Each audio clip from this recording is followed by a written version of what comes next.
Ayan. Ang ating strawberry. Dagdagan pa natin yan, guys. Ayan. Itabi mo siya sa strawberry. Mayroon tayong 3 puno ng eggplant dito, guys. Mayroon din tayong alugbati. Ayan ang ating alugbati. Buhay na buhay, guys. Ayan. Ang ating alugbati. Favorite natin yung cucumber. Ayan.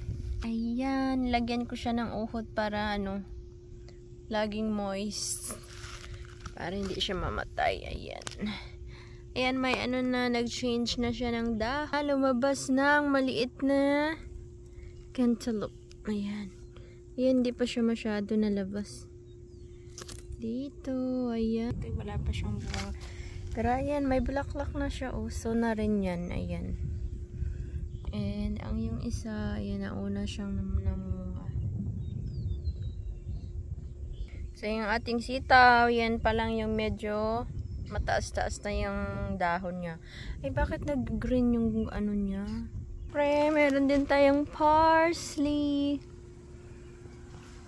Yung pinala natin dyan na mint tsaka rosemary, hindi pa na buhay. And ang ating blackberry. Ayan, buhay na buhay. Tsaka herbs. Cilantro is herbs. Dito naman, Thai basil. Ang hirap magpatubo. Dito ang lugbati at saka beans. Ayan, herbs din yan siya, cilantro. Tapos doon, mga alugbati, tsaka cucumber. Ano ba yan dyan? Dito, herbs. Yun dito naman.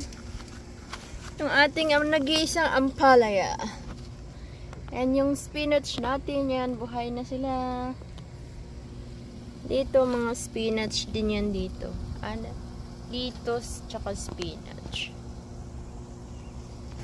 And ang ating blueberry. Ayun, nag-market ako ng 2 sanga niya, guys, para dumami ang ating blueberry.